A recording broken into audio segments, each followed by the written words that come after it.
Why are there only 12 zodiac signs? Why every form of astrology in this whole world decided to divide the elliptic belt into 12 equal parts and not just any other random number like 10 or 20? So, what is the reason for it? And if there is a comprehensible reason that we can understand using our mind, is what is the purpose of this video. So, we'll just explore all the possibilities that we can think of. And the Earth, as we know, is a round sphere that is revolving around the Sun in a plane circular orbit.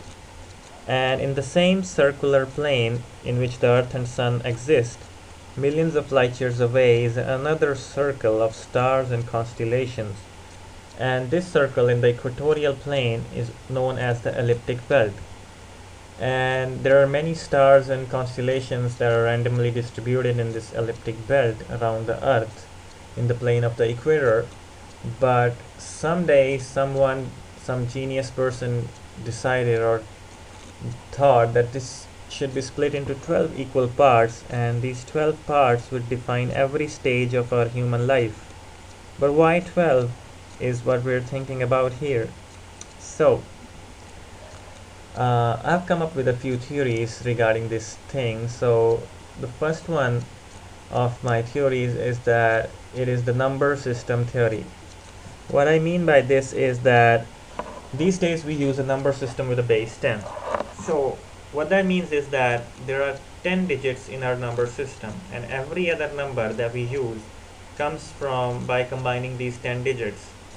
So, but back in those days there was a superior and better number system than ours, and it had a base of 12.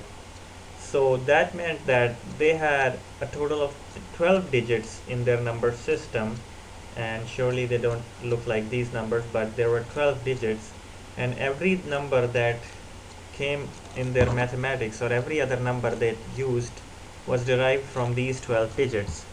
So why is this number system better than the number system with a base 10?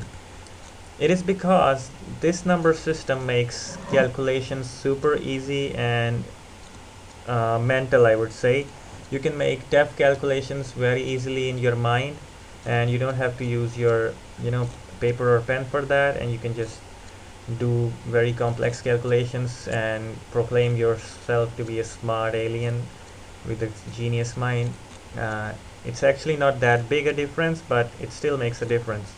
So we forgot that system, maybe because some people say we have 10 fingers and number 10 base is easy, but then again we have 12 parts in each finger group in our hands, and 24 in total, so that should be also we can use fingers that way also. Anyways, some say we can use 14 base as well, but our brain is wired to make 12 easier for us.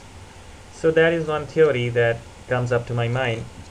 And another theory I would say is that somehow the number 12 has some magical, unperceivable, higher dimensional qualities, and they choose number 12 for that reason, and uh, we cannot understand it. But I don't know if it's true or not. There are some things that can support this theory, and because these days physicists propose that there are 11 dimensions in the universe we live in. We can only perceive 4 dimensions. That there are 3 dimensions of space, 1 dimension of time, and we live in a 4 dimensional universe. But they say that there are 11 dimensions, and we can go across them someday maybe. And the 12 number represents unification of all those things into one common dimension. So that could be a reason. One more interesting fact about the number system theory I forgot to give you is that base minus 1 would always be a divine and exciting number. So these days we call the number 9 as a very divine number, and we derive many other divine numbers from it, and observe that every phenomena is related to the number 9. But you can see, if we choose number 12 as a base, then 11 will start to develop all those qualities, and we'll call it a very mystical and magical number. But it's no magic. It's actually because it's an inherent quality of the mathematics or the human mathematics that we have in our brain, that whatever number system we choose, base minus 1 number would always be having mystical and complex qualities related to it that will boggle our mind. So coming back to the 12 theory, I would say maybe it's because of that interdimensional quality, maybe no, not. Anyways, moving on to the third theory that I can think of, which is the dumbest theory, is that maybe it's because there are 12 interpretable symbols or animals or shapes in the elliptic belt, but I don't approve of this theory because it all depends upon us how much or what kind of shapes we impose on this belt. And the final and the most appealing theory that I love or most accept is the symmetry theory, as I call it. And I have given this name to it because that is how I perceive this theory as. And I also call it the language theory or the universal language theory. And what I mean by this symmetrical theory is that what I feel personally is that the entire cosmos or the entire observable universe that we can, that's how I feel, that we can see or observe is actually running a cyclical symmetrical process in every phenomena. So I don't have exactly words for it, but every process or everything that is happening is actually a part of a complete symmetrical cyclical process. There is symmetry in every process. In every equation of physics there is symmetry. uh, there is birth, life, death, and rebirth in human life, and there's a symmetric cycle going on in human life as well. But any process from running a car to making a pizza to birth of a supernova, there's a process of cyclical process as well as symmetrical process going on. And that's why I think the sign of Pisces or the 12th sign represents in its simple this completeness, this oneness, and this symmetry, wholeness, and this completeness as well as a cycle. And every process starts, goes through phases, performs, ends, and then restarts, as we know of. And that is why this universal language has to be imposed on every process or our human life as well. So imposing that universal language on earth or on a human life, we have to choose a few numbers. And in this symmetry theory, what I believe is that those ancient people or genius minds had to impose that symmetry on our life to divide or to quantify or to arrange human affairs in a specific order or hierarchy or an arrangement or a direction. And to arrange our human life in a hierarchy or order, and in order to impose that universal language or phenomena on our human life, what they had to do is that they needed three things to impose it. First of all, they needed a number or a division that can be split symmetrically. So basically, they needed an even number.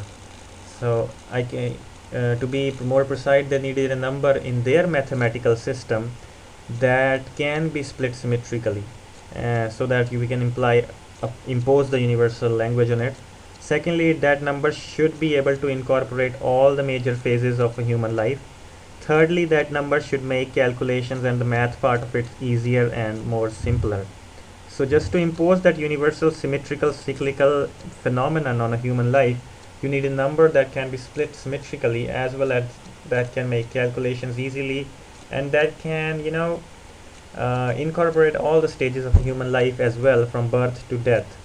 So they came up with this smart number that satisfies me as well as them, that impose the universal language using a symmetrical number in their maths that makes calculations easy, and that can incorporate all the phases of a human life. So they didn't choose 2, 4, 6, or 8 because they think that in 12 parts we can incorporate most of the things that come up in a human life for every process. So they chose this divine mystical number. They could have chosen 24, they could have chosen 48, but I think 12 is easy as well as sums it up mostly.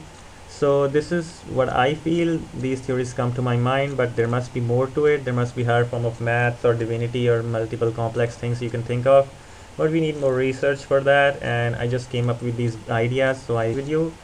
But I would just say that oneness or completeness that goes through all these stages or phases, this 1 2 3 4 5 6 7 8 types of stages, and that completes the whole picture of this universal phenomena or the universal process. So guys, if you agree with it or you like it, don't forget to hit the subscribe button, and I'll see you next time with the 10th video. Have a nice day.